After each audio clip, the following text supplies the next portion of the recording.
વિક્રમ સંવંત 2080 અષાઢ શુદ્ધ સાતમ તારીખ 13/7/2024 શનિવાર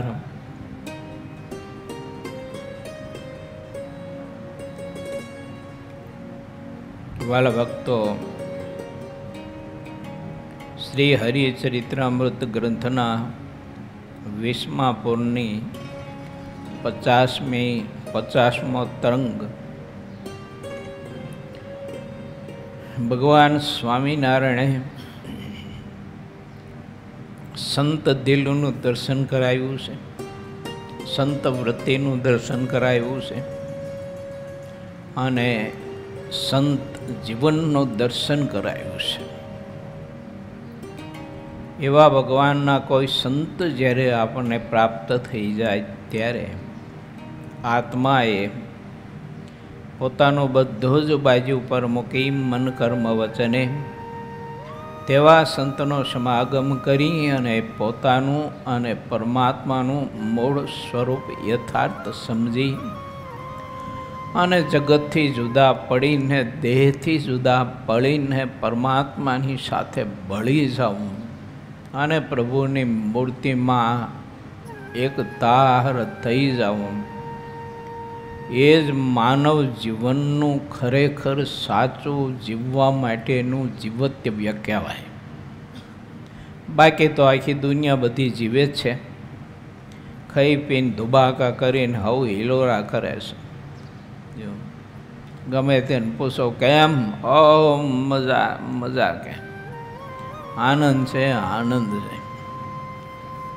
થોડો ઘણો કપા હારો હોય જો આ વખતે તો હિલોરા ધુબાકા છે, કે કારણ કે પૈસાના ઢગલા દેખાતા હોય ને એને. પણ શિયાળામાં એવો હિમ પડે તે ગીંડવાના તો ગોગડા થઈ જાય, પણ ધણીનું મોટું ગોગડા જેવું થઈ જાય જોઈને. એવું કારણ કે બધું નાશવંત છે, એને કંઈ નાશ પામતા વાર લાગતી નથી. માટે વિચારો, પેલા ખેડૂતો પહેલાં છે ને ખરા લેતા, હવે તો ખરાની બધું ગયું. પછી મગફળીનું ખરું લેતા હોય એટલે મગફળી ઢોરી હોય, પછી એના ડાંખરા હોય ને, ડાંખરા એની સાથે અમુક પ્રકારની ઓલી ઝીણી ઝીણી મગફળી એટલે કૂંચ બધી ચોંટી રહી હોય. પછી નવરાશના સમયે ડાંખરામાંથી તે બધી કૂંચું વીણે અને પછી ગાય કે ભેંસ રાખતા હોય ને તેને ખાણમાં નાખે. પછી તો એ મગફળીની કૂંચું એ આપણને ઉપદેશ આપે છે કે અમારા જેવા કાચા ન રહેતા. જો કાચા રહીશો ને તો લોકો ખાણના ડબ્બામાં નાખીને તમને બાપશે. એમ કાચો જો રહ્યો ભગવાનનો ભગત તો માયા છે ને આ એના અગ્નિના તાપમાં જીવને એવો શેકશે ને, એવો બાપ છે ને તે ના પૂછો વાત. એટલી બધી પીડા માયા આપશે, દુઃખ આપશે. માટે ભગવાનનો ભક્ત કાચો ન રહેવો જોઈએ. તો મહારાજે વચનામૃત ગ્રંથમાં પાકા હરિભક્તનું લક્ષણ બતાવ્યું છે કે પાકો હરિભક્ત કોને કહીએ? ધર્મ, જ્ઞાન, વૈરાગ્ય યુક્ત પરમાત્માની નિષ્કામ ભક્તિ કરતો હોય અને દાસાનું દાસ થઈને સત્સંગમાં ડૂબીને રહેતો હોય. માન, ઈર્ષા, દંભ, કપટ જેવા તો ક્યારેય દોષ એનામાં પ્રવેશી શકે નહીં અને એવા દોષને ક્યારે આધીન ન થાય. અને એને આધીન થઈ અને ભગવાનને ભગવાનના સંત ભક્ત યા તો કોઈ પણ જીવ હોય, માતા પિતા હોય, કોઈ ગરીબ દિલ હોય, કોઈ કોમળ દિલ હોય, કોઈ લાગણીશીલ દિલ હોય, તો એને ક્યારેક કોચવે નહીં, દુઃખી ન કરે. પાકા હરિભક્તનું લક્ષણ બતાવ્યું છે. અને પાકા હરિભક્તો હોય ને એનો તોલ થાય, કિંમત થાય એની. જો પેલી કૂંચુની કંઈ કિંમત ન હોય, એ ખાણમાં બાફામાં જ કામ આવે. જો બીજું કશું ન થાય એનાથી. અને ગીંડવાના ગોગડા થયા હોય તો એ ગોગડા પછી ખાણમાં નાખીને બાફે. એમ આપણે ભગવાનના ભક્ત છીએ તો પાક્કા હરિભક્ત થવું, કાચો હરિભક્ત રહેવું નહીં. બધી ખામીઓ દૂર કરીને કોઈ પણ ભોગે હરિભક્ત તો એવા થવું પાકા કે જેને કાળ કર્મ ને માયાને સંગદોષ ઇન્દ્રિયોને અંધકરણ, એની વૃત્તિઓ વિષયો માયા રિદ્ધિ સિદ્ધિ, કોઈ પણ આકર્ષણો, કોઈ પણ પ્રલોભનો ભગવાનના ભક્તને ક્યારેય પણ આકર્ષી ન શકે, ભક્તિમાંથી એને દૂર ના કરી શકે. એવા ભગવાનના ખરેખર આ પાકા ભક્ત થવું, સંત સમાગમ કરી સાચી સમજણ કેળવી, દેહ જગત વિષયો માયા આ બધું દુઃખરૂપ માની ભગવાનના સ્વરૂપની વિશે અધિક ને અધિક પ્રીતિ કરવી. ભગવાનના ભક્તિ, ભગવાનમાં ખૂબ સ્નેહ કરવો.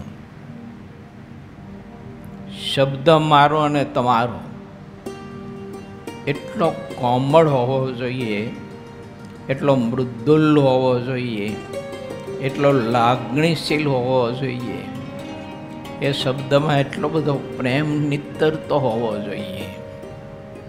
પરંતુ શબ્દ આપણો ક્યારેય ધારદાર ન હોવો જોઈએ. શબ્દ ધારદાર જો હોય તો કંઈકના દિલને ચીરી નાખે, કંઈકની જિંદગીને ખતમ કરી નાખે. પરંતુ શબ્દ એ ધારદાર નહીં, પણ તે શબ્દ આધારરૂપ હોવો જોઈએ કે આપણે આપણું બોલેલું કોઈને આધારરૂપ થઈ શકે, મદદરૂપ થઈ શકે, એમાંથી કોઈ સારો સદવિચાર પ્રાપ્ત થાય, એને ભગવાનના માર્ગે ચાલવા માટેનું બળ પ્રાપ્ત થાય. એનું નામ કહેવાય શબ્દ આધાર. કોઈ ભક્તિના માર્ગે ચાલતો હોય, સત્કર્મના માર્ગે ચાલતો હોય અને એને તોડી ફોડી નાખો, એ કહેવાય શબ્દ ધારદાર, અણીદાર. પોતાને પીડા આપે, બીજાને પણ પીડા આપે. આપણા પરમહંસો ભગવાન શ્રી હરિના સમકાલીન ભક્તો, એના શબ્દમાં કોમળતા, મૃદુલતા, પ્રેમ, સ્નેહ કેટલો બધો નિતરતો આજે પણ આપણને દર્શન થાય છે.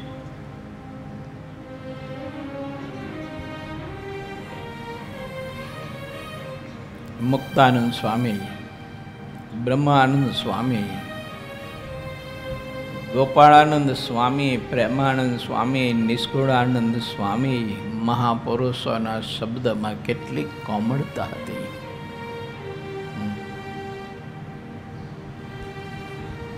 જે શબ્દમાં કોમળતા છે, કહેતા શબ્દમાં આધાર છે,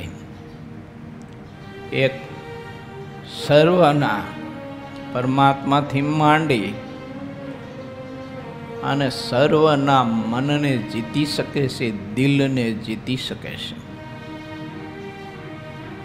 માટે ભગવાનના ભક્તે સંત સમાગમ કરીને આવા સારા સદગુણો પ્રાપ્ત કરવા કે મારો અને તમારો શબ્દ સંસ્કૃત બને, સંસ્કારી શબ્દ બને અને એ શબ્દ સંત દીક્ષિત બને. આપણા મુખ કમળમાંથી કંઠમાંથી નીકળેલો શબ્દ એ કંઈક આત્માઓને ભક્તિથી રંગી દે, સાચી સમજણ આપીને સાચી દિશા બતાવે એને. ઘણા બધાની વાણી તમે જો એટલી બધી મૃદુલ હોય છે, એટલી બધી લાગણીશીલ અને કોમળ હોય છે, અને ઘણા બધાની વાણી તમે જો ને તો એક ગા ને બે કટકા. એવું આપણે પૂછીને કેમ છો, સારું હોય તો જ આવ્યા હોય ને અહીંયા, એનો જવાબ જ એવા હોય સીધા, બોલો તબિયત તો સારી છે, નથી દેખાતી કે તમારી સામે જ ઊભો છું. પણ માણસ છે ને જવાબ મીઠી ભાષામાં આપી ન શકે, એટલી બધી કર્કશ વાણી હોય, કડવી વાણી હોય. અમુક લોકોના ઘરમાં વિખવાદો, વિવાદો, ઝઘડાઓ જે થતા હોય છે ને એ એકાદા બીજાની વાણીથી બહુ થાય છે. ભાષા એટલી બધી કસડ હોય છે ને, એટલું કોચો માણસ બોલતા હોય છે, એના કારણે પરિવારમાં એટલા બધા ખટરાગ અને સંપ એટલો બધો ઊભો થતો હોય છે. ભગવાનના ભક્તની વાણી એકદમ મૃદુલ અને કોમળ અને સહજ. વાણીમાં શબ્દમાં કોઈ ચાતુરાઈ ન હોવી જોઈએ, એમાં કૂટનીતિ શબ્દમાં ન હોવી જોઈએ. કૂટનીતિ કોને કહેવાય? બોલવાનું કાંઈ, કરવાનું કાંઈ. કોઈને વિશ્વાસમાં લઈ અને માણસને બિચારાને હાવ ધોઈ નાખવાનો. આવું બધું દુનિયામાં જગતમાં બહુ થતું હોય છે. ઘણા લોકો કહેતા હોય છે કે અમે બિઝનેસ ધંધો કર્યો, કારખાનું કર્યું, ભાગીદારીમાં જ્યારે બિઝનેસ કરવા માટે બેઠક કરી ત્યારે તો એટલું બધું મીઠું મીઠું ભાગીદાર બોલતા હતા અને એટલી બધી આવક ધોમ થાય આવી બધી વાતો કરતા હતા, પણ મારા કહી તો અંદરથી તો કડવા નીકળ્યા કે, અને મને અંધારામાં રાખીને પોતાનું કંઈક કરી નાખ્યું. બધો જ કંપનીના નામે થાય, બધા બિલ્લો કંપનીના નામે ઉધારાય, અને જ્યાં માર્કેટિંગ કરવા જાય ત્યાં પોતે પોતાનું કરે અને કંપની માટેનું કશું કરે નહીં. આવી બધી કૂટનીતિ શબ્દમાં રહી હોય છે. એટલે લખ્યું છે કોઈએ કે શબ્દે માર્યા મર્યા અને શબ્દ જેણે વિચાર્યા તેના સરિયા કાજ. કોઈ શબ્દથી બિચારાના કંઈકના મૃત્યુ થઈ જાય, અને કોઈ એવો શબ્દ બોલે તો માણસ મોતના મુખમાંથી પણ બચી જાય. આવી બધી વાણી ઉપર આધાર છે. એટલે નિષ્કુળાનંદ સ્વામીએ વચન વિધિ નામનો આખો ગ્રંથ લખ્યો છે. જો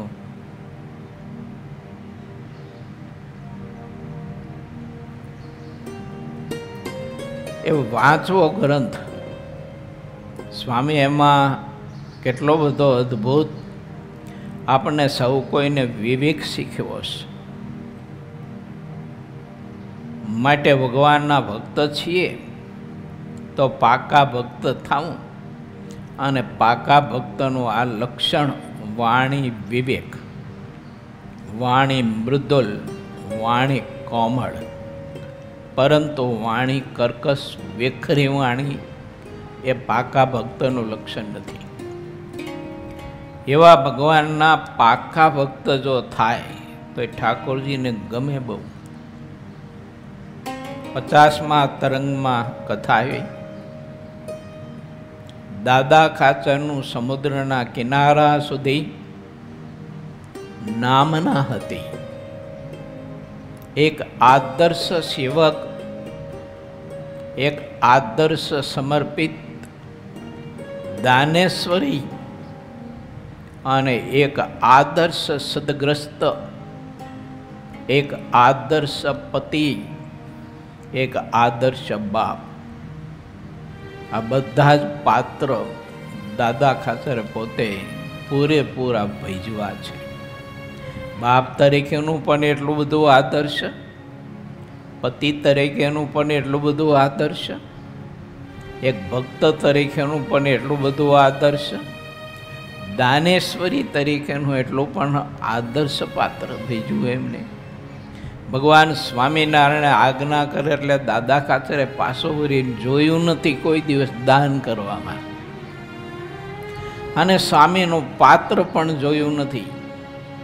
ભગવાન સ્વામિનારાયણે આજ્ઞા કરે કે દાદા આ મહારાજ આ બિચારો છો ગરીબ માણસ, ભીખ માગે, ઘરના આંગણે આંગણે ફરી ફરી, નથી હારા કપડાં પહેરવા, અને 200-500 રૂપિયા આપી દે. દાદા ખાચર ગજવામાંથી 200-500 રૂપિયા કાઢીને આપી દે. ઘેર હોય તો પટારામાં કાઢીને આપી દે. એને આદર્શ ભક્ત હતા, પાકા ભક્ત હતા. પાકા ભક્તનું લક્ષણ એ છે પોતાના પ્રિયતમ, પોતાના ઈષ્ટદેવ એની મરજી કોઈ દિવસ લોપે નહીં, એનું વચન લોપે તો નહીં, અને એના વચનમાં કોઈ દિવસ સંશય પણ ન થાય એને. આમ તો બુદ્ધિને દિમાગમાં ન ઉતરે એવી બધી વાતો તો ઘણી છે. બોલો, નાની એવી એક માણ હતી, અને માણમાં આખે આખો હાકર કોરું મહારાજે નાખવાની આજ્ઞા કરી દાદા ખાચરને. બુદ્ધિ સમર્પણ. ઘણી વખત આપણે છે ને ઘર વખરી સંપત્તિ બધું સમર્પણ કરી શકીએ, પણ આ દાદાએ તો બુદ્ધિ પણ સમર્પણ કરી હતી.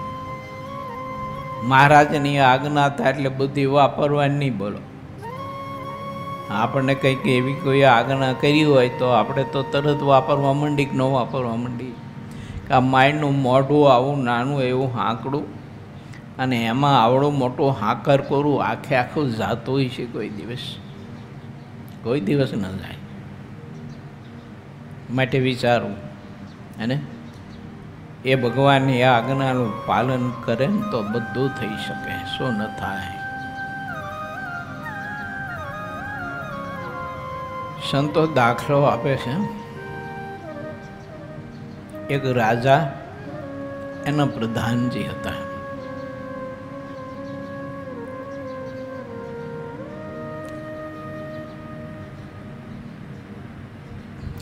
પ્રધાનજીને રાજાએ કહ્યું કે પ્રધાનજી, હા કે બોલો મહારાજા સમ્રાટ બોલીએ. તો કે આ માણ છે ને, માણ એમાં તરબૂચ, આખે આખું તરબૂચ માણમાં નાખી દો. રાજાએ એની બુદ્ધિ ચકાસવી હતી કે પ્રધાન બુદ્ધિશાળી કેવો હોવો જોઈએ. બાકી તો રાજાની ખબર તો હતી જ ને કે માણમાં આખે આખું તરબૂચ થોડુંક જાતું છે, આવડું મોટું મોટું 8-10 કિલોનું મોટું જબરું તરબૂચ. પ્રધાનજી કહે છે કે નામદાર, મને થોડોક સમય જો તમે આપો, 3-4 મહિનાનો, તો તરબૂચ માણમાં આખે આખું નાખી દઉં કાપ્યા વગર. એમ રાજાને આશ્ચર્ય થયું કે આ કેવી રીતે નાખશે એમ. તો રાજા કે હાલો કે તમને સમય આપ્યો પ્રધાનજી 4 મહિનાનો, પણ 4 મહિનામાં જો તરબૂચ આખું માણમાં ન નાખી શક્યા તો પછી પ્રધાન પદથી તમને ભ્રષ્ટ કરવામાં આવશે. પ્રધાનજી કે મંજૂર, બુદ્ધિશાળી. અને મહારાજે વચનાવત ગ્રંથમાં લખ્યું છે, મહારાજ કે અમારે બુદ્ધિશાળી સાથે બને છે, પણ કેવી બુદ્ધિ? તો કે સાત્વિક. ચોજાળી બુદ્ધિ સાથે મહારાજને જરાય નથી બનતું. સાત્વિક બુદ્ધિ ઠાકોરજીને બહુ ગમે. પછી પ્રધાને શું કર્યું? એના ઘેર થોડું ઘણું ખાતર બાતર નાખી અને એક ખાડો કરી અને તરબૂચનું બીજ વાવ્યું. જો પછી તરબૂચનું બીજ ઉગ્યું, મોટો વેલો થયો ને ફૂલ આવ્યા. નાની નાની ગોટીઓ બંધાણી. એ ગોટી થોડીક આટલીક મોટી થઈ, એટલે તે ગોટી સાતો વેલાનો એ છેડો છે ને એને માણમાં નાખી દીધો. ગોટી સાતો પછી ધીમે ધીમે ઓલું મોટું તો થાય તરબૂચ, ત્યાં આવડે મોટી માણ જબરી, મોટું આવડું, હા એ મોટું જબરું તરબૂચ થયું હોય છે. તેમાં 3 મહિના પૂરા થયા, તરબૂચ થઈ ગયું મોટું જબરું. પછી કાપી અને માણે લઈને રાજા પાસે પ્રધાનજી આવ્યા. કચેરી બધી ભરાણી હતી, આગળ ઠઠ આ કુતૂહલતા જોવા માટે બધા લોકો તરે બધા વિચારો કરતા હતા કે આ પ્રધાનજી કેવી રીતે માણમાં આખું તરબૂચ નાખીને લાવે. જોઈ તો ઘર આપણે થાય નહીં કોઈ દિવસ, આકાશ પાતાળ એક કરો તોય ન થાય. એમ આ તો માણ લઈને આવ્યા, રાજા પાસે મૂક્યું આગળ ટેબલ ઉપર માણ. અને પછી મહારાજાને કહ્યું, સમ્રાટ દેખો તરબૂચ આખું મેળમાં નાખી દીધું કે ન નાખી દીધું? રાજાએ જોયું, અંદર હાથ તો જાય નહીં. એ નાનું એવું લાકડા જેવું નાખીને ઓલું તરબૂચને આમ ફેરવીને જોયા કરે. આખું તરબૂચ આખું, કાંઈ ચીરોય નહીં પાડેલો, કશું જ નહીં. અને માણમાં આખું તરબૂચ એવી રીતે પ્રધાનજીએ નાખ્યું. રાજા ખુશ થઈ ગયા કે પ્રધાનજી હો તો આવા હોવા જોઈએ, કે આ માણમાં આખું તરબૂચ નાખી દીધું. વાહ વાહ પ્રધાનજી વાહ! એને ઘણું બધું ઇનામ આપીને મોજ આપીને એટલી પ્રશંસા કરી. કચેરીમાં બધા જે કંઈ હતા અમલદારો બધા વિચારમાં પડી ગયા. મારું આ તો કમાલ કહેવાય કે આખું તરબૂચ નાખ્યું. પછી રાજાએ પ્રધાનજીને પૂછ્યું કે પ્રધાનજી, આ માણમાં આખું તરબૂચ તમે કેવી રીતે નાખ્યું? પછી પ્રધાનજી જે રીતે નાખ્યું હતું ને કર્યું તો એ રીતે રાજાને કહી સંભળાયું. રાજા ખુશ થઈ ગયા. અને એમ ભગવાનના ભક્ત છે ને એવા ચતુર હોવા જોઈએ, રોબા જેવાની ચતુર ભગવાનના ભક્ત હોવા જોઈએ. ચતુર એટલે શું ખબર? સારી સુજ્ઞતા, સારી વિશાળ બુદ્ધિ, સમય આવે ત્યારે સમયને પારખી શકે, વ્યક્તિ આવે તો વ્યક્તિને પારખી શકે, પરિસ્થિતિ આવે તો પરિસ્થિતિને પારખી શકે, અને તે પરિસ્થિતિ પ્રમાણે, તે વ્યક્તિ પ્રમાણે તે વ્યક્તિની સાથે વ્યવહાર કરે અને તે પરિસ્થિતિને અનુસરી અને એને જે કાર્ય કરવું ઘટે તે કાર્ય કરે. આને સુજ્ઞ પુરુષ કહેવાય, ચતુર પુરુષ કહેવાય. આને ભગવાનના ભક્તને સંતના સમાગમના માધ્યમથી આવી ચાતુર્યતા પ્રાપ્ત કરવી જોઈએ. માનને કેવી રીતે જીતવું, અહંકાર કેમ નાશ કરવો, રસાસ્વાદ કેવી રીતે જીતવો, ભગવાનની પ્રસન્નતા કેવી રીતે પ્રાપ્ત કરવી, સંતની પ્રસન્નતા પ્રાપ્ત કરીને સંતનું દિલ કેવી રીતે જીતવું, ભગવાનના ભક્તોના બધાના દિલ કેવી રીતે જીતવા, ભગવાનના ભક્તોનો રાજીપો કેવી રીતે પ્રાપ્ત કરવો, આ બધું સંત સમાગમના માધ્યમથી ચાતુર્ય પ્રાપ્ત કરવું જોઈએ. ઘણા બધા ભક્તો તમે જુઓ તો આપણને દર્શન કરવા મળે. જો આ લગભગ બધા જેટલા ખરેખર આદર્શ ભક્તો હોય, જે કૂટનીતિવાળા હોય એની વાત જુદી સાખી, લુચ્ચા હોય એની વાત જુદી છે, પણ ખરેખર ભગવાનના ભક્ત હોય તો એના ઉપર બધા પ્રસન્ન હોય, બધા રાજી હોય. પહેલાંનું જીવન એવું હોય, બોલવાનું એવું હોય, સેવા કરવાની પદ્ધતિને, સેવા કરવાની ભાવના, એમાં એટલી બધી નમ્રતા હોય, એટલી બધી કોમળતા હોય, ઘણું બધું ધ્યાન ભજન વ્રત તપ કરતા હોય તો પણ બધાના દાસાનું દાસ રહીને સહજ રીતે જીવન જીવતા હોય. માન સન્માન કે બીજું ત્રીજું તો અડવા ન દે, એટલા બધા આમ જાણપણા રૂપી દરવાજે સતત ને સતત જાગૃત રહેતા હોય. એ જોઈને બધાના દિલ એટલા બધા રાજી થતા હોય, ખુશ થતા હોય છે. આનું નામ કહેવાય ચાતુર્ય. સંત સમાગમ કરી અને આવું ચાતુર્ય માણસે પ્રાપ્ત કરવું જોઈએ.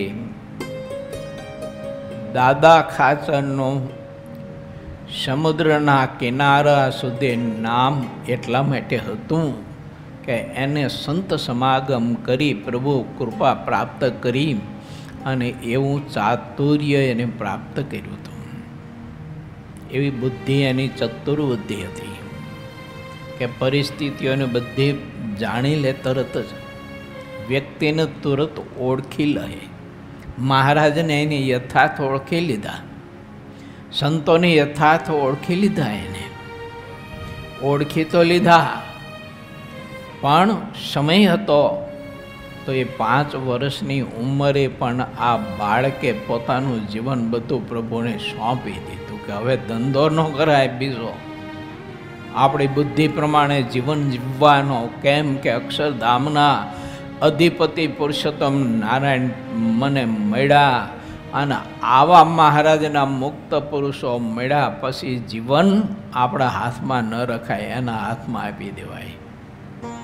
જીવન રથ એની લગામ પુરુષોત્તમના હાથમાં ને પરમહંસોના હાથમાં આપી દેવાય. પછી એ જીવન રથની લગામ આપણા હાથમાં ન રખાય, નહીતર ઇન્દ્રિયો અંકન રૂપી ઘોડાવરિયા ને અશ્વ એ રથ કઈ બાજુ લઈ જાય કંઈ નક્કી નહીં. અને હારી પેટ માર ખવડાવે આપણને, શત્રુના દડકટની વચ્ચે જઈને ઊભા રહે, ઓલાને ક્યાંક તમતા ટીપો હારી પેટ, એટલો આ રથમાંથી વજન ઓછો થાય. કારણ કે અશ્વની લગામ પોતે હાથમાં ન રાખી. એટલે ભગવાનના સંત ભક્તના હાથમાં આપણી લગામ આપી દેવી જોઈએ. અર્જુને એ કામ કર્યું, એને બીજું કાંઈ નહોતું કર્યું. એને ખબર હતી કે આ યુદ્ધ તો એટલું બધું ભીષણ થવાનું છે અને આ યુદ્ધ તો ન ભૂતો ન ભવિષ્યથી એવો ઇતિહાસ સર્જ છે, એવું ભયંકર યુદ્ધ થવાનું છે. એ પણ એને ખબર હતી, કારણ કે બહુ શાણો પુરુષ, જ્ઞાની પુરુષ, સમજદાર પુરુષ હતો, બધી ખબર હતી એને. અને એટલે વિચાર્યું કે હવે આમાંથી જો બચવું હોય, આ યુદ્ધમાંથી જો સુરક્ષિત રહેવું હોય તો રથના અશ્વની લગામ એ ઠાકોરજીના હાથમાં, એ દ્વારકાધીશના હાથમાં આપી દેવી પડે. કારણ કે એને રથ કઈ દિશામાં, ક્યારે, કેવી રીતે લઈ જવો, હાંકવો, કઈ બાજુ કેવી રીતે વ્યૂહ રચાણો છે, તો કયા યોદ્ધા પાસે લઈ જાઓ, ક્યારે લઈ જાઓ, કયા સમયે લઈ જાઓ, કેવી રીતે લઈ જાઓ, કેવી રીતે ઊભો રાખો, કઈ દિશામાં ઊભો રાખવો, આ વગેરે વગેરે બધું જ વ્યૂહ તો પરમાત્મા યથાર્થ જાણતા હોય. અને અર્જુને લગામ જો આપી દીધી તો મહાભારતના યુદ્ધમાં એ 5 પાંડવોનો માથાનો વાળ પણ પ્રભુએ વાંકો થવા ન દીધો. આને કહેવાય સુગ્ન પુરુષ, આને કહેવાય બુદ્ધિશાળી પુરુષ.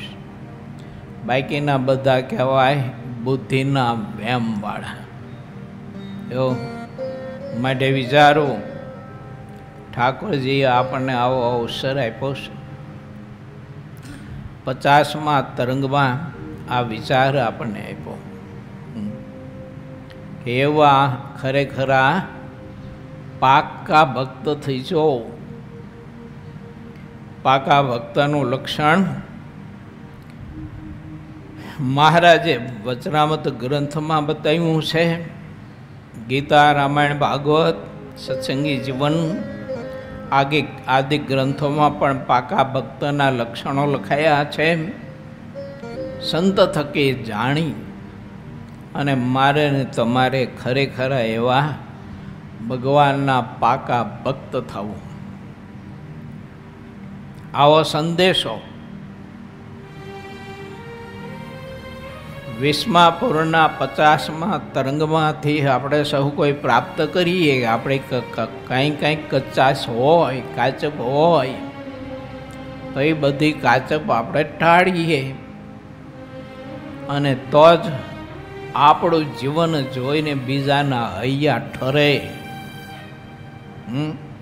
કાચા ગળામાં પાણી ભરાય નહીં, અને કાચા ગળામાં પાણી ભરો તો એ ઓગળી જાય, અસ્તિત્વ ખતમ થઈ જાય.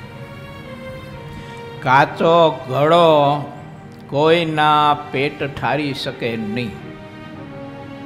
માટે વિચારું કે આપણે પાકા ગળા જેવા થવું. હવના હૃદય ઠરે.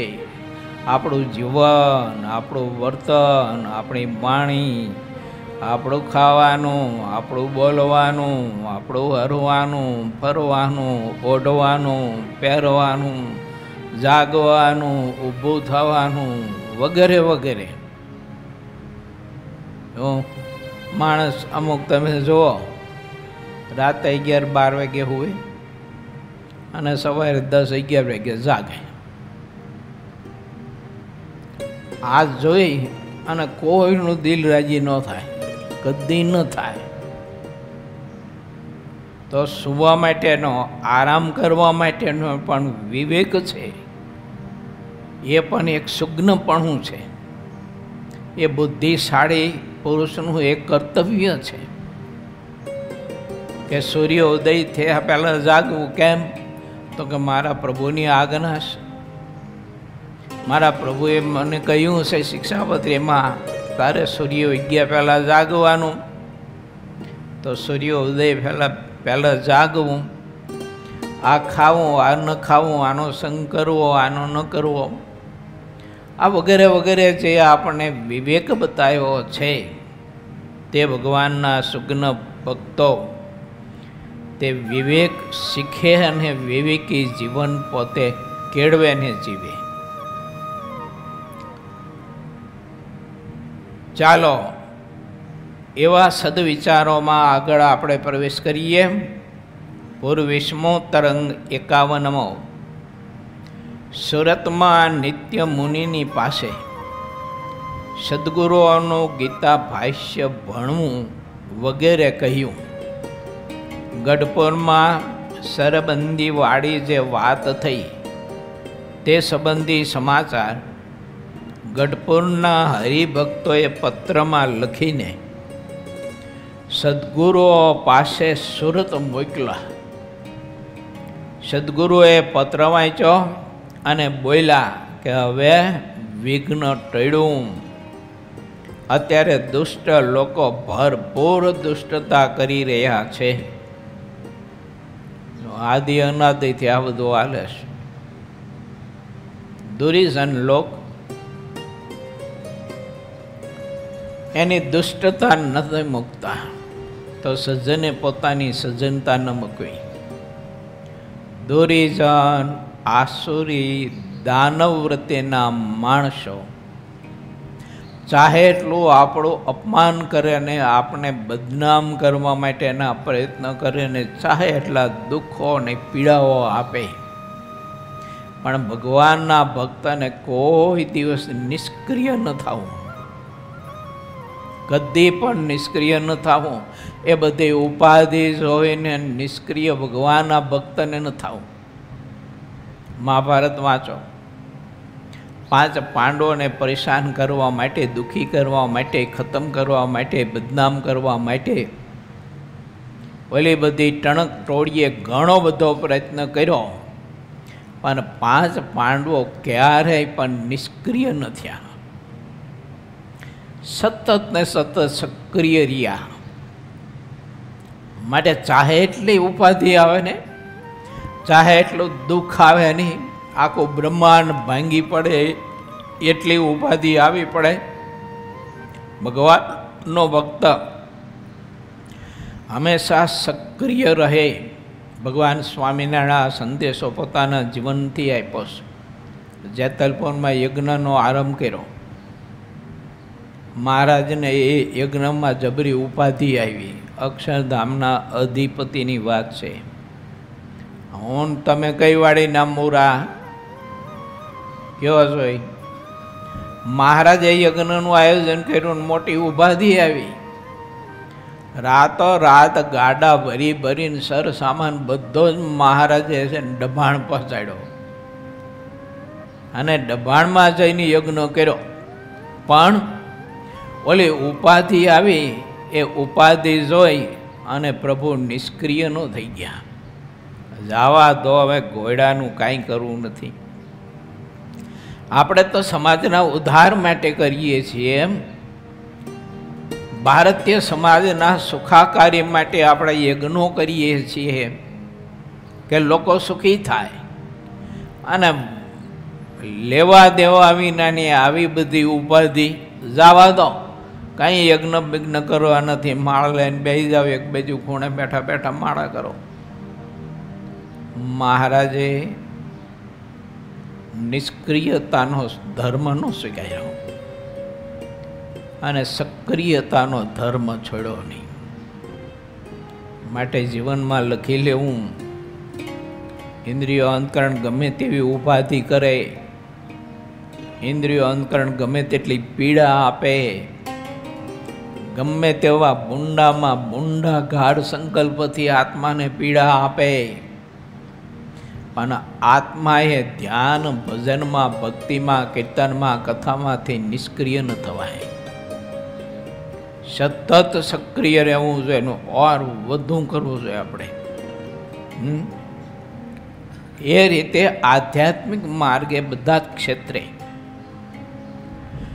જીવના કલ્યાણના માટે આપણે કોઈ સત્કાર્ય કરતા હોય ને, એમાં લોકો કોઈ પથરા નાખનારા હોય અને ઉપાધિ કરે તો હવે કરે, એ તો એનો સ્વભાવ છે, એનું કરેલું એ ભોગવશે.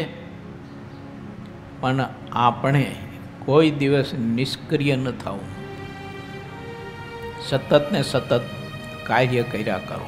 જો મેં દાખલો આપ્યો હતો ને ગઈકાલે, પરમ દિવસે આપ્યો હતો કે જરાસંધ 18 વખત 17 વખત મથુરાને ઘેરો ઘાલીને યુદ્ધ કરવા માટે આવ્યો, પણ ભગવાન કૃષ્ણ નિષ્ક્રિય થયા? નિષ્ક્રિય ન થયા. પ્રભુએ સ્થળાંતર કર્યું. મથુરા છોડી અને સમુદ્રના કિનારે ગયા અને ત્યાં પછી રચના કરી પ્રભુએ દ્વારકા નગરીની. તે દ્વારકા નગરીની પ્રભુએ રચના કરી તે અહીંયા હારી બધી ઉપાધિ નકરી ઉપાધિ. ઓલો મિથ્યા વસુદેવ પંડક નામનો દાનવ મિથ્યા વસુદેવ બની અને ચારે બાજુ ભગવાન કૃષ્ણની નિંદા કરતો હતો. ભગવાનને ખોટા ઠેરવવા માટે થઈને પ્રવૃત્તિ કરતો હતો. છેલ્લી બાકી યુદ્ધ કરવા માટે આવ્યો પાછો. ભાગવતના 10મા સ્કંદના ઉતારત ભાગમાં કથાઓ છે બધી. અને પછી ભગવાન જ્યારે ગોકુળમાં હતા ત્યારે તો બહુ બાલ્ય અવસ્થા હતી. તો કંસ કેટલા બધા દુષ્ટ લોકોને ત્યાં મોકલતો હતો. એ દુષ્ટ લોકો કેટલા બધા જાત જાતના જાન જનવાના રૂપ લઈ શકતા, કેટલી બધી વિદ્યાઓ એને બધી મળીને સિદ્ધ કરેલી. આવા બધા દુષ્ટ લોકો છે ને ત્યાં ગોકુળમાં જતા ઉપાધિ કરવા. તે ભગવાને એકને પૂરો કર્યો, બીજાને પૂરો કર્યો, ત્રીજાને પૂરો કર્યો, ચોથાને પૂરો કર્યો, પણ સતત સક્રિય રહ્યા. 2-5 દુષ્ટ લોકો આવ્યા અને પછી ભગવાને વિચાર્યું એવું કારણ આ તો વારંવાર બધી ઉપાધિ આવે છે અને આવા દુષ્ટ લોકો આ વારંવાર બધી ઉપાધિ કર્યા કરે છે, જાઓ મેળો પડું બધું, આપણે જંગલમાં જઈને ભગવાન ભજી લઈ. આવું પ્રભુએ વિચાર્યું. જે આવતા એને વધાવતા જ રહ્યા. બોલો, જે આવે એને વધાવે, જે આવે એને વધાવે, વધાવે ને વધેરે, વધાવે ને વધેરે. આ કામ કરતા રહ્યા. ઓલો કંસ એ કામ કરતો રહ્યો, મોકલતો રહ્યો. એટલે આદિ અનાદિથી આ દુનિયામાં એમ બધું ચાલ્યું આવ્યું છે. ભગવાનના અવતારો હોય, મોટા પુરુષો આ ધરતી ઉપર આવ્યા હોય. એ મોટા પુરુષના જીવનમાં આપણે જોઈએ છીએ, દર્શન કરીએ છીએ. લોકોએ વિના પ્રયોજને કેટલી બધી ઉપાધિઓ મહાપુરુષોને કરી. કોઈને તો વજ્રના સ્તંભ ઉપર ચડાવી દીધા, કોઈને તો છાતીમાં ને મસ્તકમાં ને હાથમાં ખીલા મારીને દિવાલ સાથે જડી દીધા. કોઈના મસ્તક છેદી નાખ્યા. કોઈ મહાપુરુષોને વૃક્ષની સાથે જકડીને બાંધી દીધા ને ગોળનું પાણી ચોપડ્યું ઉપર. કોઈના હાથ પગ કાપી નાખ્યા. ઓલા ચોર લોકોએ જો ને જયદેવના હાથ પગ ભાંગી નાખ્યા મારી. જયદેવનો ગુનો કોઈ નહોતો. આવ્યા હતા ઉલટાના તે સદાવ્રતમાં અનાજ આપ્યો હતો. પણ તોય આ દુષ્ટ લોકોએ પોતાની દુષ્ટતા એનું પ્રદર્શન કર્યું, પણ તોય નિષ્ક્રિય ન થયા. રાજાને ખબર પડી. વૈદવ પાસે ઔષધો પાટાપિંડી કરાવ્યા. હાલતા ચાલતા જયદેવ થયા. ફરીને સદાવ્રતમાં પાછા એમનું નિમણૂક કરવામાં આવી. એને ચોર લોકો પાછા ફરીને આવ્યા ત્યાં. જયદેવો ઓળખી ગયા, તેમ છતાંય એને ગાડા ભરીને પાછું અનાજ આપ્યું. નિષ્ક્રિય ન થયા. એટલે રાજકોટ ગુરુકુલના સંસ્થાપક શાસ્ત્રી મહારાજ વારંવાર કહેતા કે નિષ્ક્રિય પુરુષ શોચનીય. માટે ભગવાનના ભક્તને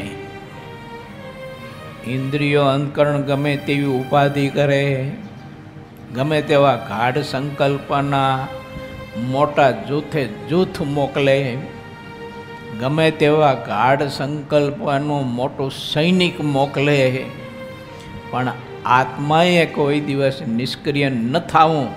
મહારાજની મૂર્તિનું ધ્યાન ભજન ખૂબ જ કરવું. પ્રથમ પ્રકારના 5મામાં 16મામાં મહારાજે વાત બતાવી છે, હિંમત ન હારવી અને ભગવાનના ભક્તને સામી સાથે પરમાત્માની ભક્તિ કરવી.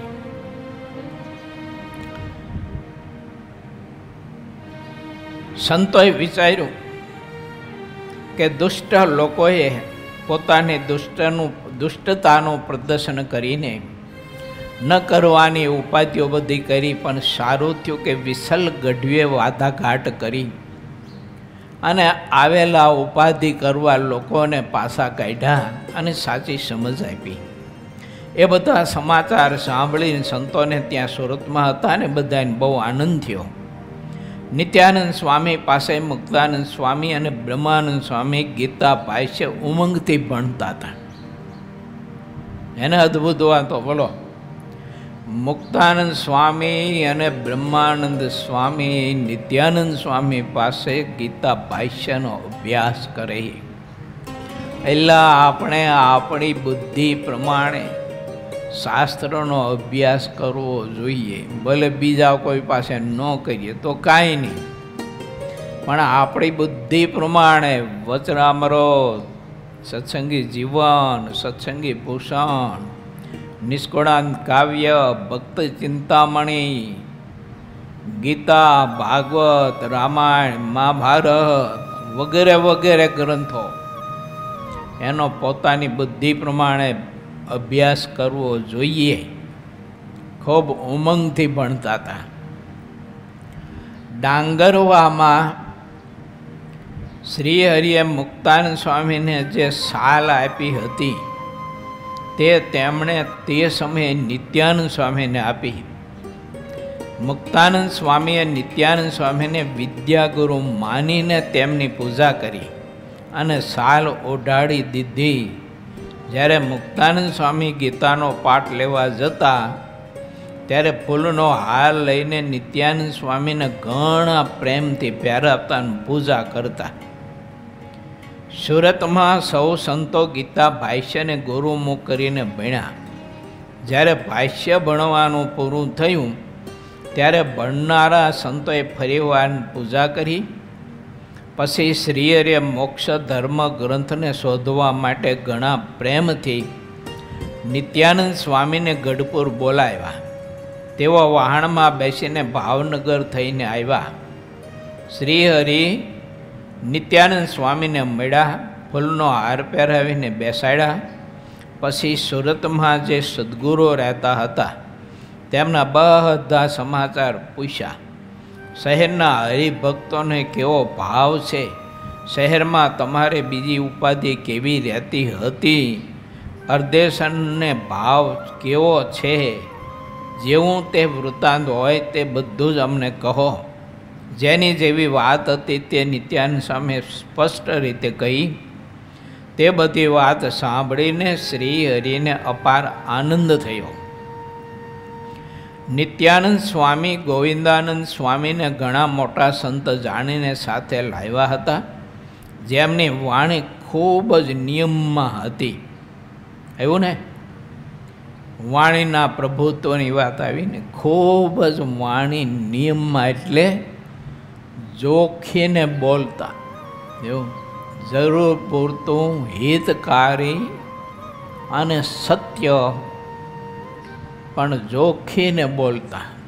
એટલો બધો વાણી ઉપર એમનો પ્રભાવ કહેતા પ્રભુત્વ એટલું બધું હતું. ગોવિંદાનંદ સ્વામીને કોઈ જેટલું બોલાવે તેટલું તેઓ ઉત્તર આપતા, વગર બોલાવે બોલતા નહીં. એવા તેમનામાં અગાધ ગુણો હતા. આ શીખવા જેવા છે કે નથી? બહુ બકવાદ કરતા એને તો ખાસ શીખવા જેવા છે. જો ઓલા ડેડકા ગોળ કર્યા કરતા હોય, આખો દી બકવાદ જ કર્યા કરતા હોય, કાંઈ જરૂર ન હોય બધું, અને ખોટો સમય બગાડતા હોય, એને તો ખાસ શીખવા જેવું છે. ગોવિંદાનંદ સ્વામીના આ વિચારોથી વાણી ઉપર ખૂબ સંયમ આપણા મહાપુરુષો, ભારતીય ઋષિમુનિઓ મૌન શા માટે રાખતા છે? એ અબુદ્ધ હતા, અજ્ઞાની હતા? શું એને કોઈ જ્ઞાન નહોતું? એને કાંઈ સમજ નહોતી? એ નિર્બળ હતા? શું એનામાં કોઈ શક્તિ તાકાત નહોતી? મારા બાપ આકાશને પણ દ્રષ્ટિ કરી એઠું ઉતારે, આવી મહાપુરુષોમાં શક્તિ હતી. સમુદ્રના કિનારે હથેળી આમ ધરે અને સંકલ્પ કરે, સમુદ્રનું બધું જળ હથેળીમાં આવે ને આચમન કરી જાય. અગસ્ત્ય ઋષિ જેવા આટલી શક્તિ હતી. તમે ઘરમાં પાણીનો ગોળો એક ભર્યો હોય ને એ તો પી જોઈજો, આખો ગોળો કેમ પીવાય છે. આ તો આખો સમુદ્ર પી ગયો મહાપુરુષ ને. આટલા શક્તિશાળી બુદ્ધિશાળી પુરુષો હતા, પણ વાણી સંયમ જબરજસ્ત, મૌન રાખી અને પરમાત્માની ભક્તિ કરતા. માણસો ખોટો ભગવાન લેવા દેવા વિનાની નિંદા કોથલીઓ, એકાદા બીજાની ઉતરતી ચડતી ખોટી ખોટી બધી વાતો કરી અને સમય ખોટો માણસ બગાડે છે. પરિણામે પોતાનામાં રહેલી શક્તિ, ધ્યાન ભજન તપ વ્રતથી કરેલો જે કંઈ આપણે ખજાનો ભેગો એ બધો વપરાઈ જાય છે. માણસનો પછી કોઈ પ્રભાવ નથી રહેતો. માટે ખૂબ વિચારવું. તે ગુણના ગોવિંદ સ્વામી ભંડાર હતા. સાધુતા રૂપી ગુણ ઘણો દુર્લભ છે અને સૌથી પર છે.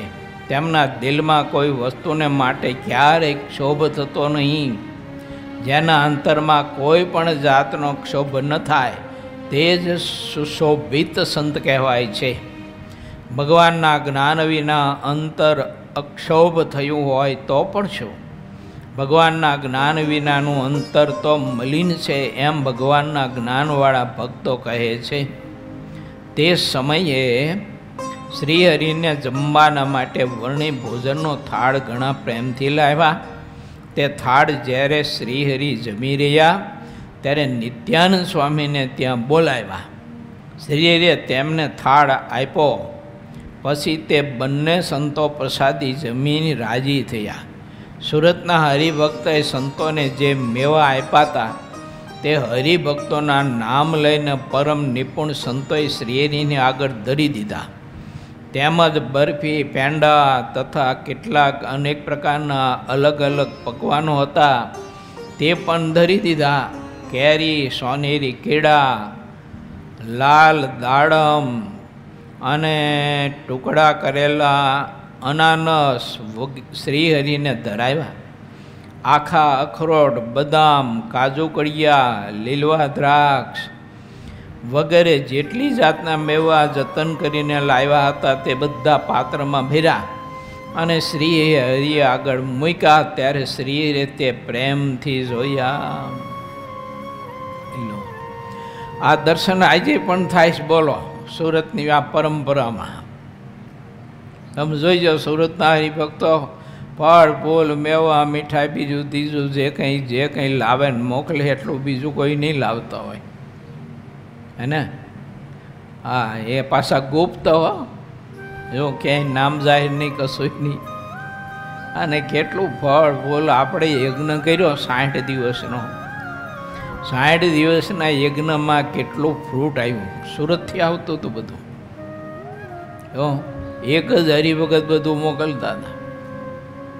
આપણે તો કોઈ સંતો ઘીરે આવ્યા હોય તો 2 કેળા લેવાય તો વિચાર કરીએ કે આ મોંઘા છે હો બહુ, કે 2 નહીં, કે આપણે 1 કેળું લો કે 1 કેળું. જો અને ઘરના માટે વાપરવું પછી ગમે તેટલું વાપરે હો. એટલે હોટલોમાં 500 ને 1000 રૂપિયાની ડીશો મગાવે. અહીંયા બધું ઘરે પાછા.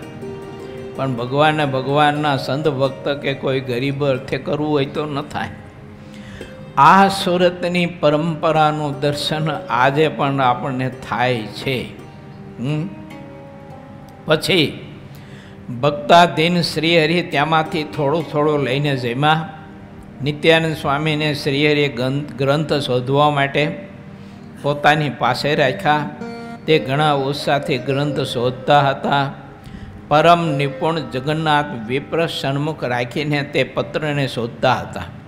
જ્યાં સુધી તે ગ્રંથનું શોધન કાર્ય ચાલ્યું ત્યાં સુધી શ્રીહરિ થાળ જમીને હેતથી નિત્યાનંદ સ્વામીને પ્રસાદી આપતા.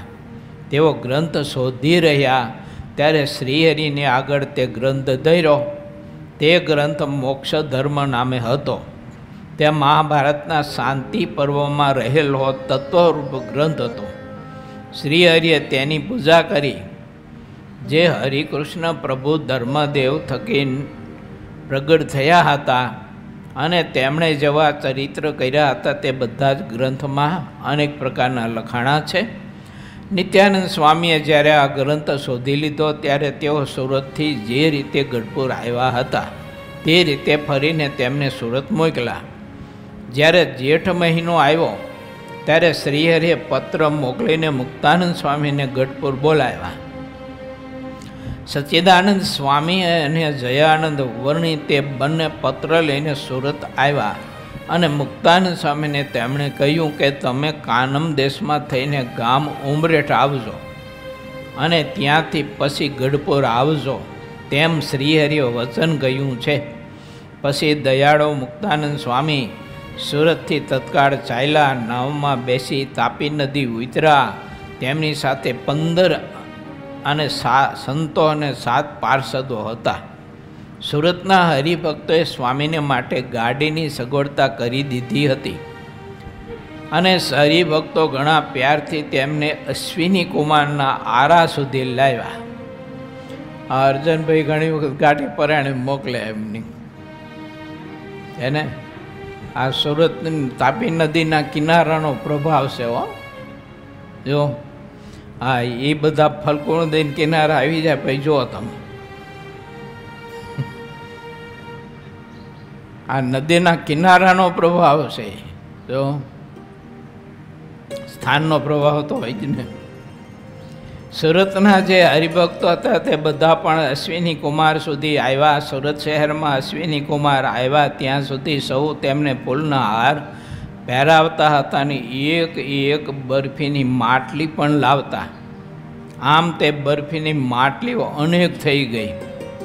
જે બરફી મુક્તાનંદ સ્વામીને આગળ મૂકેલી હતી તે બધી જેઓ લાવ્યા હતા તેમને પાછી આપી અને ફૂલના હાર હરિભક્તોને આપ્યા અને મીઠા શબ્દથી બોલાવી સૌને રાજી કર્યા.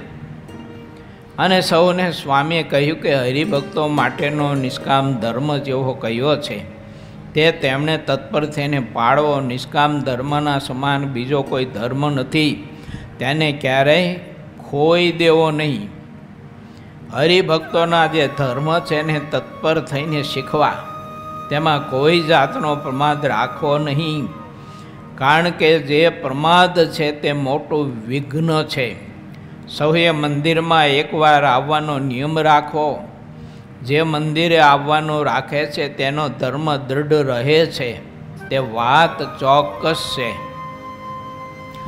અંતર્યામી ભગવાન શ્રી સહજાનંદ સ્વામીએ હરિભક્તોને આટલા નિયમ પાળવાનું સદ્ગુરુ સંતને કહેવડાવ્યું હતું. રોજ રોજ એકવાર મંદિરમાં ઉત્સાહિત થઈને આવવું, તેમાં કોઈ ફેર પડે નહીં એવો નિયમ તમે સૌ ધરાવજો સૌને, એમ શ્રીહરિએ કહ્યું હતું. ઇતિ શ્રી સહજાનંદ સ્વામી શિષ્ય સિદ્ધાનંદ મુનિ વિરચિત શ્રી હરિચરિત્રામૃત સાગરના વિંશપુરમાં સુરતમાં નિત્ય મુનિની પાસે સદ્ગુરુઓનું ગીતા ભાષ્ય ભણવું વગેરે કહ્યું એ નામે 51મો તરંગ સમાપ્ત થયો.